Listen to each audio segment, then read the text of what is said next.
Hi there and welcome to Transcona Trailer Sales. Today I'm going to walk you through your 2024 Wildwood 42Fldl. We're just going to start off at the back of the unit. You do have your cable satellite plugins right at the back here. And then you got your stairs to go up to your ladder so you can check all your seals periodically. And then if you come around the left of the unit, in this corner as well as all four corners of the unit, you do have stabilizer jacks. The way those works is you're going to hook up the 3/4 inch drive tool, which is located inside the compartment here, up to this nut, run this foot down to the ground. Once the foot contacts the ground, just give it another 1/8 turn. It's just going to snug it up, taking any bouncer sway you see we have in the unit right now away. And then inside this compartment here, if you open that guy up, this is where you're going to have your 50 amp power cord, that tool I told you about for the stabilizer jacks. And then you do have included with the unit a starter kit, which includes a sewer hose as well as some other goodies and a 15 amp park adapter. We also include a 30 amp dog bone adapter in case your site doesn't have 50 amp service. So it takes your 50 amp cord and turns it into 30 amps. Just keep it in mind, when you're going down to 30 amps of power, you won't be able to run something like your both air conditioners. You're just gonna be able to run one air conditioner at a time. To our left, we do have your exterior shower, which is pretty simple. With your unit, you should get your 751 key, twist and turn, that opens up, and that gives you access to that shower head with hot and cold water. Located inside here is just your suburban water heater. The main thing you're gonna wanna worry about is just this main power switch. So that's the main power switch that supplies power to the front, the thermostat that's inside. And then you got your pressure relief valve right down here at the bottom. Very important thing to note with this water heater, unlike traditional water heaters, this water heater, you're supposed to turn it off, and when you go to winterize it, you do run antifreeze through it. Don't bypass it if there is bypass valves, because it will burst. And then whenever you're done winterization, just cracking this relief valve and leaving it cracked open, so that way once it gets colder and the fluid expands, it doesn't burst any of the coils. Right down from there, you got your black tanks flush. So with your black tank valve open, which is very important you do so, otherwise you do run the risk of bursting your tank. Thread a garden hose in here, turn it on, and that's just going to rinse that black tank out, keeping things that little bit cleaner. You got your 50 amp power cord. You just take in that notch here and lining it up with this notch here, pushing it in, 1/8 turn to lock it down, and then you got that threaded collar to really lock it down. We are only plugged into 30 amps today, but your trailer is a 50 amp trailer. This cap right back here does look a lot like a sewer outlet, but it's not. It's just for your washer dryer. If you were to go with it, you are pre-plumbed and pre-wired for it, so you can contact a parts department if you'd like to get set up with that. But essentially, you just take this, twist it off whenever you're running the washer, because if you don't have that off, it is just going to backflow into the unit, which isn't good. So always making sure you have that cap off if you were to go with that washer dryer and use it. And then right here, you're gonna have your main gray and galley tanks. You're always gonna wanna empty your black tank first. This is gonna be your dirtiest water filled from your sinks and your toilets. And then you can follow behind that with your gray tank, which is typically a little cleaner water filled from your bathroom sink and your bathroom shower. You got your fresh water fill. Putting a garden hose in there, turning that on, that's gonna fill your fresh tank. But if you're out of site with service, you can thread a garden hose into here, turn it on. It's gonna pressurize all the lines without the needing to run your water pump. And then right down below here, you're gonna notice on the other side of this beam, you got that white valve. You just pull that white valve and that's gonna drain your fresh tank if there's any water in there. And then right up top here, you're gonna notice these two valves under here. Those are just your low point drains for draining all the water that's inside the lines. Whenever your furnace is running, this is gonna be blowing out hot air, so just be mindful of that. This sewer exit right here is for your galley tank, so that's for your kitchen sink. Again, you're gonna wanna empty that one last, as it's typically a little cleaner water than your black. You're gonna notice right up top here, you got that little vent flap. Whenever you get to your campsite, always making sure that vent flap is open. And whenever you're traveling, just making sure it's secure and closed, so it's not letting any excess dust inside the unit. Another stabilizer jack up front. Walking directly up front underneath this cover here. Most of the time you can get what you need done just by loosening off these two tabs and opening this flap up. For the purpose of the video, just pull this cover right off. Pulling this cover right off. 30-pound propane tanks. On your regulator, you got this little selector valve with it pointed this way. You're gonna obviously draw out this tank. point it the other way, it's going to draw off the other tank. Then inside this little compartment, this box up front here is just going to be your battery box. It's where your battery's housed.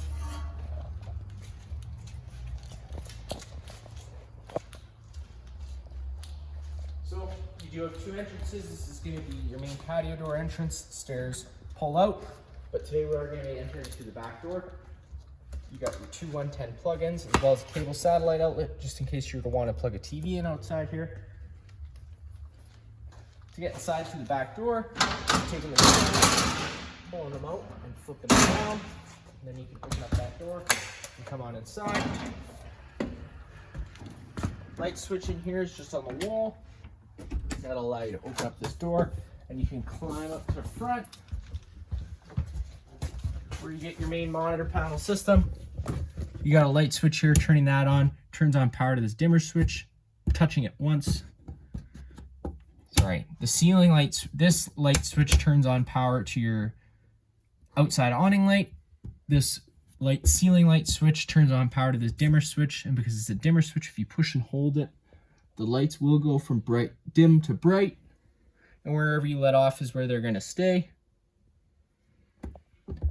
Then you got outside speaker lights, which just illuminate blue, and then your water pump switch, and then your monitor panel system up top, and then you have your slide out button. Before you're operating your slide outs, always making sure you know what's on either side of the slide out, inside and out. Then you'll push and hold that button down, and the slide outs will all start slowly making their way out one at a time. Sometimes one will go before the other. But you're gonna know all those slide outs are fully extended when you hear the motors wind up and the lights dim a little bit.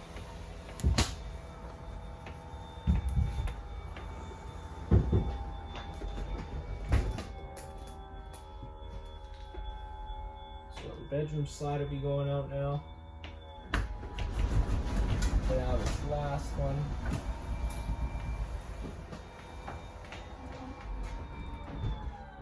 And you hear the motor wind up, so that's when you know you're fully extended. Today we'll go back into the bedroom area. Taking a step down. On the wall here, you're going to notice here reverse tilt bed control. Pushing that button up will allow that bed to make its way up, or you can push it down and have that down. And it'll go down.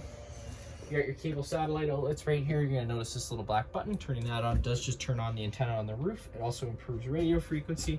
You got storage space all down below here. Then you got your main fuse and breaker panel, popping that guy open. Whenever you have a breaker trip, it's gonna sit in the middle, so you do just have to turn it off and then back on again to reset it. Whenever you have a fuse blow, there'll be a little red indicator light letting you know which one's blown. Underneath the bed, if you lift the board, it's on little assist struts. You get access to that front storage compartment, as well as a little bench storage spot there. Plug-ins on both sides, or the one side of the bed. Inside this cupboard here is where your washer dryer would go. And then you got that central vac system down there.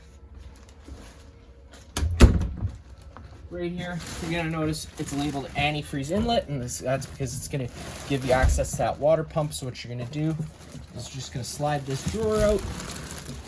There's tabs on either side of the drawer. You just pull them in opposite directions, and it will allow for that to become unlocked. You kind of have to slide each rail out individually. Once you get the balloon, it'll come, and that'll allow you to pull it out of the way. And then inside here, if you open this up, you're gonna see back there, you got your water pump, and here's your winterization hose with that little valve there. Well, to get that back in, you're just lining up those rails and pushing it in. On the wall here, you're gonna notice this is gonna be for your rear AC. This only controls the rear AC. That's all it's going to control. The main thermostat is located up front here. On the wall, you got this light switch, and you can take a step on up into the loft area. On either side of the loft, it's just the same thing. You got mattresses and storage space on both sides, lights on both sides as well.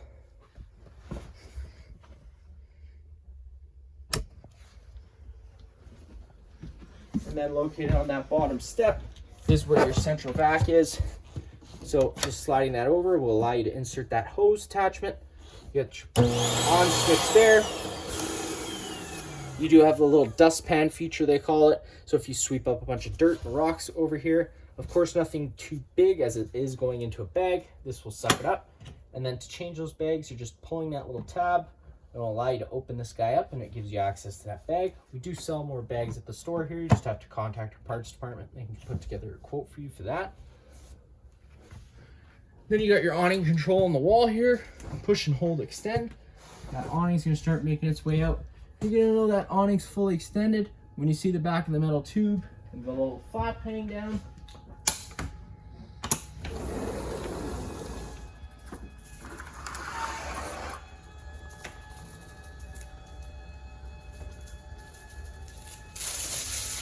And sometimes that flap does get stuck, so you just have to retract it. And it'll fold down like so. And you're fully extended. Now, if it were to start raining, you can take an arm from the rear. Of course, you'd need a little step as it is pretty high up. And you could pull down on that and it would change the pitch of the awning head, allowing water to then run off. Or if you did like that angle better because it allows for more shade underneath, you could just do the same thing with the front arm, just making sure you do push both arms back to straight before you bring in that awning. That way you don't run the risk of bending anything. And then to retract it, you're just pushing that button down, making sure both arms are straight. And that awning will start making its way in. Whenever you do have the awning out, just paying attention to the wind speeds. Once you get to above 5 km/h winds, you are just going to want to make sure you bring that in. That way you don't run the risk of breaking the fabric or bending your arms.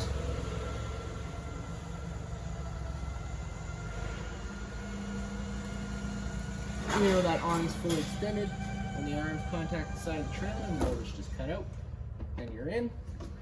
On the wall here, you get your main thermostat. So I'm going to show you how to use that now. You just push the button once, it'll illuminate itself. Push it again, and then you could change between your different modes. So you got cool, heat, or you have cool plus heat. So depending on what you have the thermostat set to, will decide what it turns on. Then you get your fan selection. So whenever it's in auto, it becomes an on-demand system, so it'll kick in and out as needed.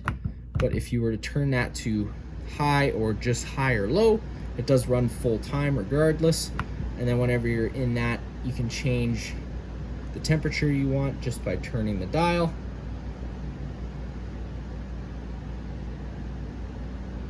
Then to turn it all off, you're just gonna turn it over to off, and it turns everything down. Whenever you do shut the furnace down, it is gonna run for another 3 minutes just to allow itself to cool down a little bit.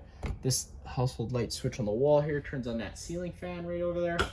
And then you got some more accent lighting and the pedestal lighting above the kitchen with these two switches there. And then you do have an LP detector down here on the ground because the furnace and the stove and oven run off propane. If this guy ever starts going off, you are just going to want to turn off the main supply of propane at the front of the unit and just ventilate it out a little bit. Taking a step into the bathroom, you got your light switch on the wall here, turning that on. Your main GFI plug on the wall. You got tests on the bottom, reset up top. If you ever have an outlet that doesn't work, that would be the first place I'd look. You got your shower with hot and cold water. Storage space inside here. And then on the wall, you're gonna have your main water heater thermostat. So you push that button once to turn it on. That'll turn it off. And this is on. You can change your output temp by pushing up or down. It's gonna be locked to 50 when you first turn it on. That's just a safety feature for children, so they don't scold their hands. If you push the up button and hold it, it'll allow you to go up to 55, and you can change that between Celsius and Fahrenheit just with the press of that button. When you're using the vent lid inside here, because this customer opted to go with the max air vent, you do have to just leave this button on, and then you got your control for that right here. Push this button once, it illuminates the remote, push it again, turns it on and opens it up automatically. And then you just have your different controls. So you got your fan up and down. You can put your vent lid half closed, half open. You can just close the vent lid with that button there. And then you can change the direction, whether it's sucking in air or blowing out air, just by press that button. And then pushing that button to off automatically closes it and lowers it as well. Leave that on the wall. In the main living space, you're going to notice your fire extinguisher just on the right of the patio door here. That's going to be just like home. Pull the pin and shoot. Lots of covered space all around. You have your household fridge, which only runs up whenever it's plugged in. Storage space all around the cupboards. You got your microwave, which is pretty much just like home, and it also has the built-in fan and light. Just have to press that button. Right down below, you got your stove and oven. To get that to light, you do have to have the main supply of propane on. You got a couple lights you can turn on either side. Turn those knobs over to high, and it fires up. One thing I'm going to mention now, I had the propane system running earlier, so it did fire up right away. If you were to have the propane system off for a while, sometimes it can take a minute to purge all the air out of the propane lines, so just be patient with it. It can take a few minutes. Same thing goes for the oven, especially if you pull this guy down, take this middle knob, turn it over to the pilot option and push in. And if you look right through these back middle holes there, you're going to see eventually, and there you go, you got that pilot. And then you can turn it up to your desired, oh, I turned it off. So there you go, that pilot came on. Then just turn it up to your desired temperature and it fires right on up. Like I said, do be patient with it though, because sometimes it can take a few minutes. Got some storage space inside here. Sink with hot and cold water at the island as well. And then getting to your main entertainment center, you do have another accent light, which is just on this switch here. You get your stereo, which is pretty much just like home, minus the fact of having zone 1 and zone 2. Zone 1 will be your exterior speakers, zone 2 will be your interior speakers. And then you get to your fireplace, power button on the far right. The button beside it changes your different flame colors. The button beside that in the middle changes your different rock light colors. And then you can get to your heater. Pushing it twice, you go into low heat. Pushing it one more time, you go into high heat. And then you got a timer right beside it, so that can go anywhere from 30 minutes to about 9 hours. Power button on the far right again to turn it off. And then you get your front couch. This does fold out into a bed. I'm just having to remove these cushions, set them aside. And that would allow you to pick up the foot of the couch and just pull out. And it's gonna drop these 2 legs. Now it'll allow you to drop that down. And then you would take that backrest, fold that down, and you'd have another bed. And then to fold it all back in, it is just the opposite. Just making sure that you fold the legs in as you bring it down. And then you'd have a couch again, and then you just put your cushions back into place. You got 2 recliners over here. Then you got your main dinette table. Again, you got some lights inside here, and they are just on their own center push buttons. All the blinds in the unit are going to work the same way. They're just going to kind of sit where you leave them. And then one quick little pull will allow them to retract back up.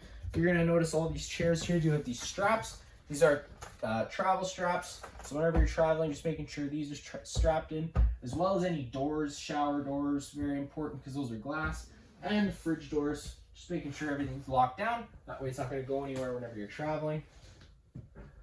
That's going to be about it for this unit here. If you have any other questions, feel free to give us a call.